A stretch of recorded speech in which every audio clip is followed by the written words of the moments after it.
আমার আরও একটি ব্লগে সবাইকে ওয়েলকাম।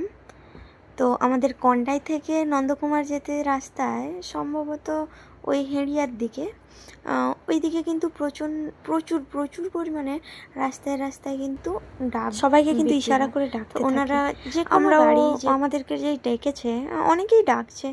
তো ওনাকে দেখে একটু মায়া হলো, ওনার অল্প বয়সী স্বামী মারা গেছেন, সংসারের দায়িত্ব।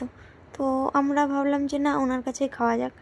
তো আমরা দুজনেই চলে এলাম ডাব খেতে। উনি দেখলেন কোনটা কি দাম, উনি ওনার সাথে কথাই বললেন। তো শেষে উনি গিয়ে বলছেন আমাদের অনেকটাই ডাব লাগবে, দুজন দুটো পান করলেও বাকিগুলো বাড়ির জন্য নিয়ে যাব। তাও আনুমানিক আমরা 11টা মতো ডাব কিনেছিলাম, দুজন দুটো পান করার পরে। তো উনি দেখছেন কোনটা ভালো হবে, উনি দেখে বেছে নিয়েছেন কোনটায় বেশি জল আছে, উনি জিজ্ঞাসা করে নিয়েছেন। এই যে এবার ওনাকে ডাব দেওয়া হয়েছে, উনি ডাবটা খেয়ে দেখবেন।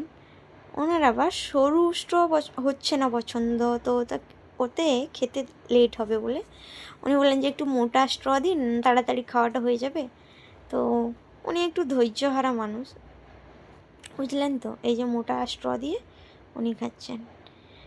এবার আমার জন্য দিয়ে উনি আমার জন্য ডাবটা কাটছেন, ভালো করে কাটা হয়ে গেছে। এবার আমাকে দিচ্ছেন, আমি এবার খেয়ে দেখব এবং বলবো।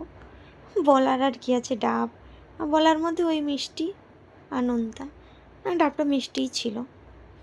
ব্লগটা যদি ভালো লাগে প্লিজ লাইক, কমেন্ট, ফলো।